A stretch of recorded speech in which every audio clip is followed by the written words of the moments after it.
Hello, I'm Shane Hegarty. I'm the author of the Boot series of books about a robot waking up in a grinder about to be mashed into a million pieces, and also Dark Myth, about a boy who has to fight legends of myth but really doesn't want to do it. And I am making a video as part of 3 videos I'm doing for Cork City Libraries for the 2020 Children's Books Festival. Now, normally I travel to Cork and have a brilliant time and meet lots of young readers and go to all the amazing libraries in Cork City. But unfortunately, it can't be done this year. So instead, I'm here in Dublin, where they've built a wall to stop us from going to Cork. And then they've dug a moat around the wall and they've put sharks in the moat. And then they've put laser beams on the sharks' heads to zap us if we still try. So instead of going to Cork and jumping over the sharks, I've decided to make a couple of videos that hopefully will help you maybe kind of figure out some of your writing and how to write stories and tell stories, because I know you've all got great imaginations, but sometimes it's a little difficult to put them together and to finish a story. And that's what this video is about. This one is about not just starting a story, but little tips to how you can get through the tricky bit in the middle and get to the end. And I'm basically going to tell you how I do it. I'm going to use some examples from my books. And as you're going through the video, feel free to stop it at times. Feel free to kind of have a chat if you're in a classroom, or if you're looking at it with your mum or dad, or with friends or whatever it might be, and have a chat about the books that you like and the stories that you've written, and maybe some of the things that go with what I'm talking about. Because I've one kind of particular idea that I'm going to share with you, and then at the end I'll sum it up again. Because it's actually very difficult to write a story in which it doesn't get messy in the middle. But I'm going to give you that kind of idea of how I think about it when I'm writing my story. So I'm going to show you a few of the pictures, and I'm going to stick myself in the corner because I finally figured out how to do that. I'd made another video which I haven't figured out how to do that, but I have figured it out for this one. So I'm improving. I'm getting better. Someday I'll be able to know how to use our TV remote control, and my kids won't have control of the TV, and everything will be wonderful. Now, here I am, up in the corner, floating over the sea underneath me, and I thought I would use some of the pictures and images from my own books and some of the ideas that I have in my books to help you guys maybe understand how to stop your stories from getting messy, which is a very difficult thing to do. We've all read lots of books like that just get a bit messy in the middle, and we've tried stories and then we've had to give up our stories, and or you sort of rush towards the end because you're not really sure what to do, and that's normal. Lots of writers have that problem. So what do I do when I'm doing it? Because the big problem is that we know there are 3 parts to a story, don't we? The beginning, the middle, and an end. But actually, I heard something said once that has always stuck with me, and I think is a really good way of putting it, that actually every story has a beginning, a muddle, and an end. And that's why up there, where are we pointing that direction, I've written muddle and end, because we all get started on stories, and we all know what it's like to get started on a story, but it's very easy to find yourself struggling in the middle of a story. That is completely normal, and lots of us have done that, and lots of writers have done that. And I guess it's a bit like sometimes, if you're like me, you can be a bit forgetful, and you can sort of think, oh, I'm going to go off and do something now, and then you walk into a room and you go, why am I here? Or you go to the shops and you can't really remember why you're in the shops or what you have to get. And sometimes that can happen in a story where you get to the middle of the story and you go, oh, I don't really know, what am I doing here? How am I going to get to the end? Why am I here? What's going on? And it all gets a bit confusing, and then you throw it away in the bin. So there are ways around that. And when I'm writing my story, so here's Boot, the Boot books, the Boot series, They're slightly shorter stories. They have, I don't know if you want to have a guess out there how many words they might have, but they have about 20,000 words in each book. So that's quite a lot of words. So I can kind of have an exciting start like I did with especially the first Boot book, but actually with all books there are exciting starts. The first Boot book says I woke with only 2.5 memories. And something was very wrong. And that's the start of the story.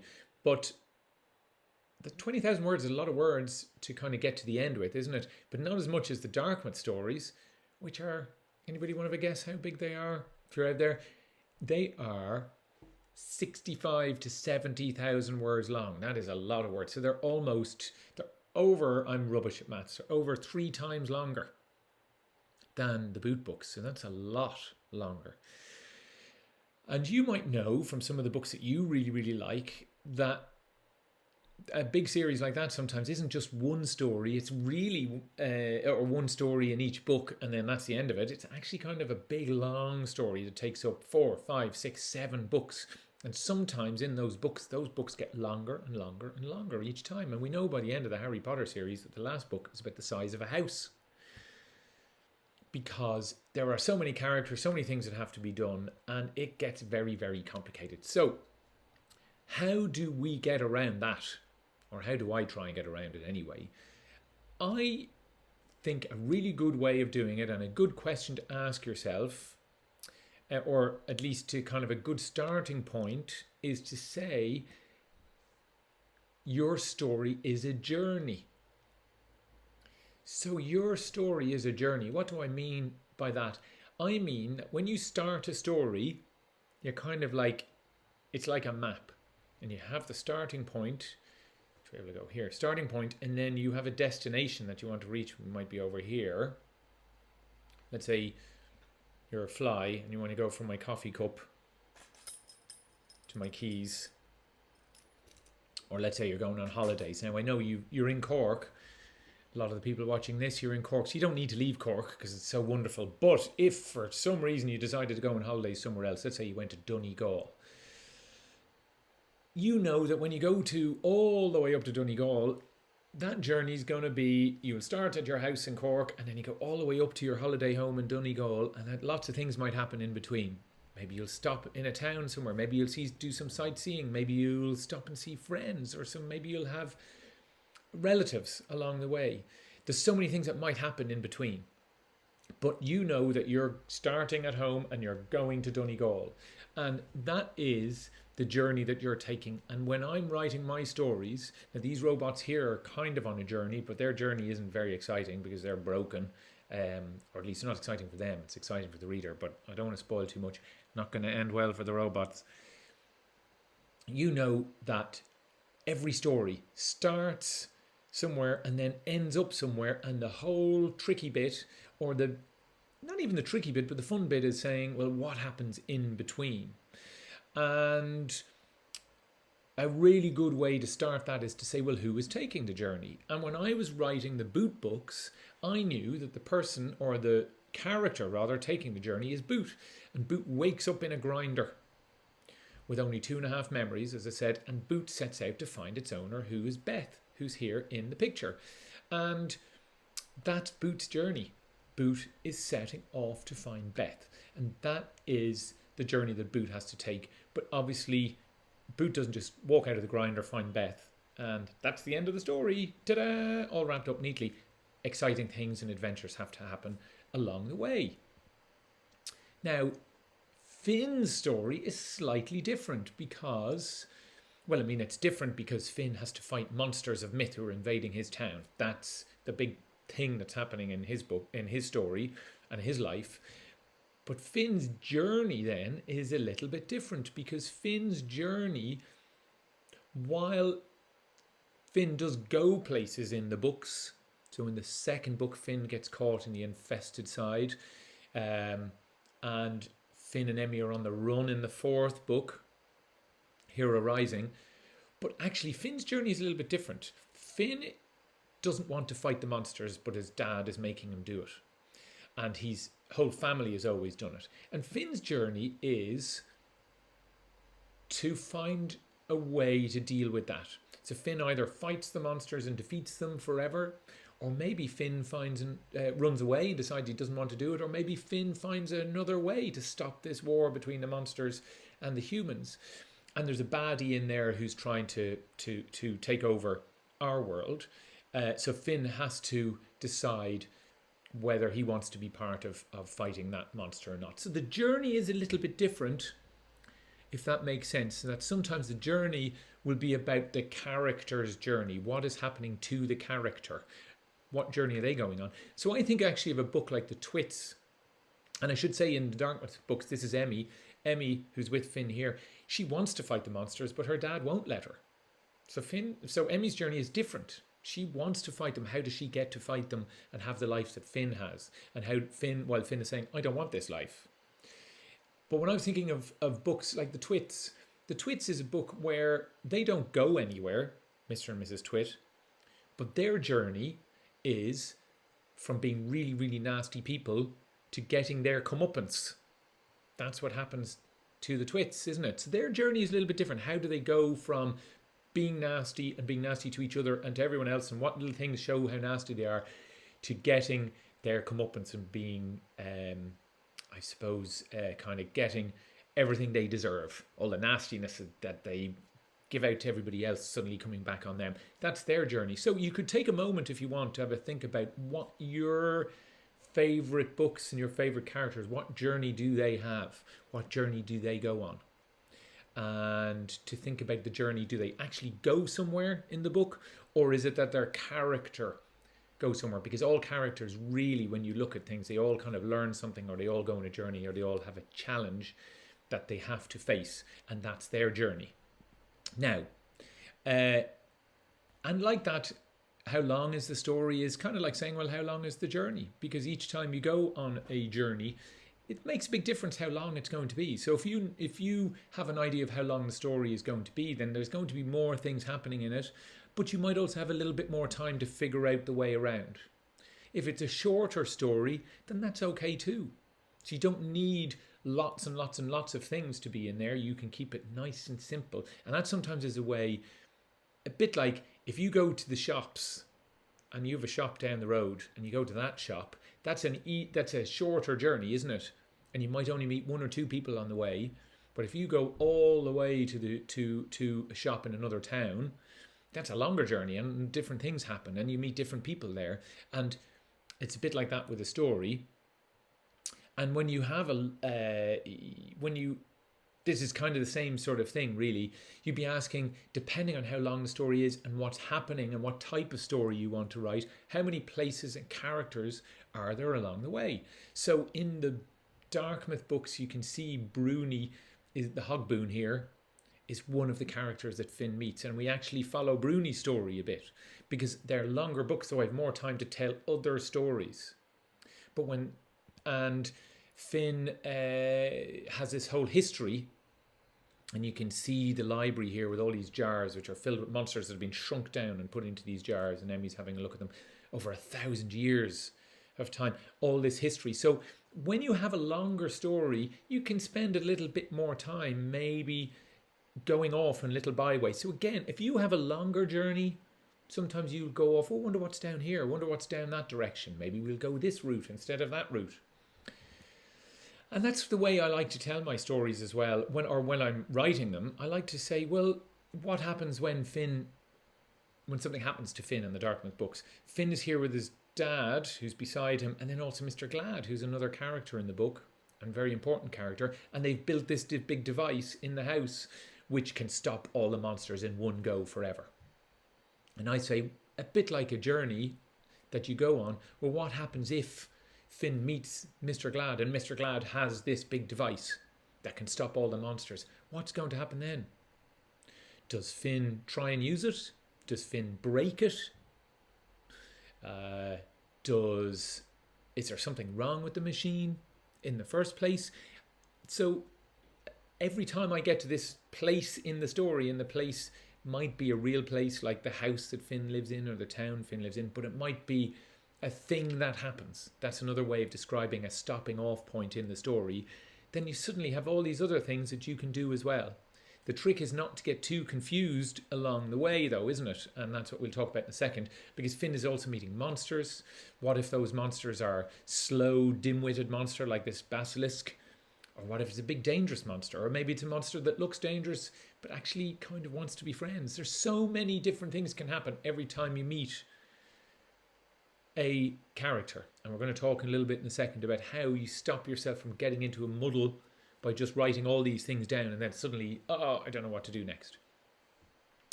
Boot is slightly different because Boot lives in an amusement arcade. And as I said, it's a slightly different, shorter story. But Boot is very happy in this amusement arcade. But what happens when Boot goes out into the world?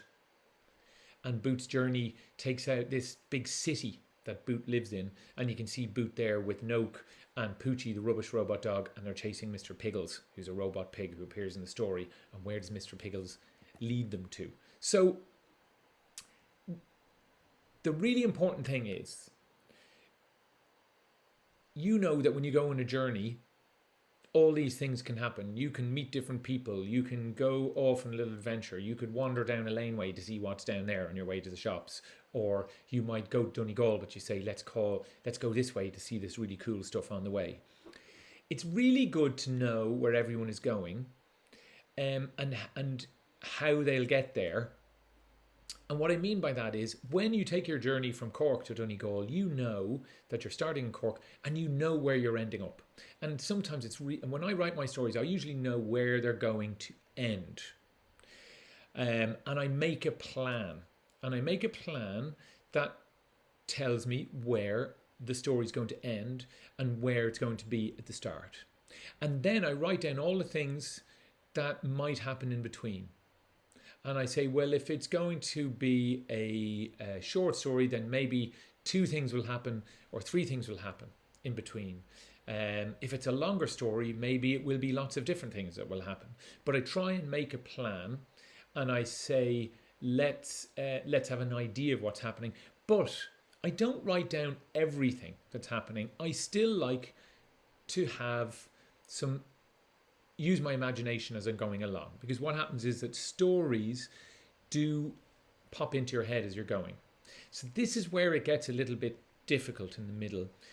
You know, again, when you're traveling from one place to another, you don't always know what's going to happen. You know the stops you might take along the way, but you don't know exactly what's going to happen when you're there. And that's the same when you're writing a story. And I like to put cliffhangers, like this cliffhanger. This is a cliffhanger in The Creaky Creatures, a new Boot book, where Boot and Noak, Boot's other robot friend, they meet this bear in a park, and the bear jumps out, roars at them. What happens next? I just left it at that. And I came back the next day to write my story and find out myself.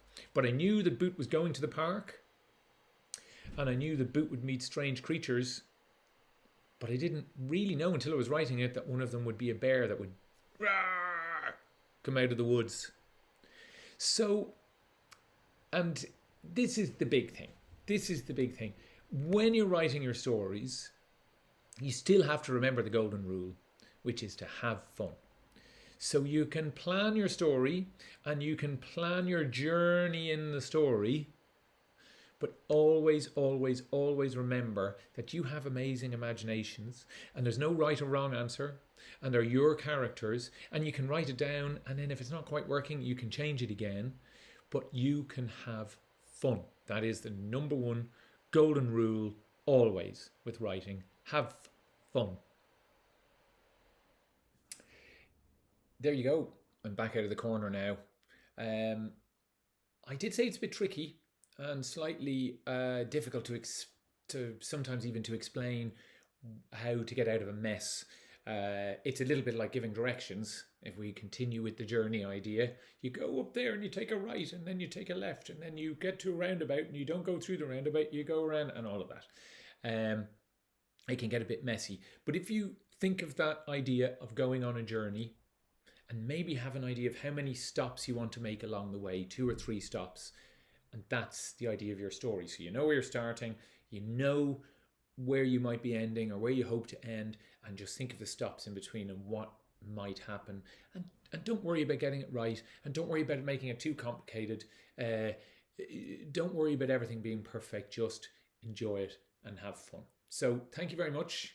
And thanks a million to Cork City Libraries for asking me to make these videos. And enjoy your Children's Book Festival for all of October. And when you're a kid, and when you're a reader, and when you're a grown-up, and when you're a reader, every month is a book festival. So have fun with all your books and have great fun with all your writing. Bye.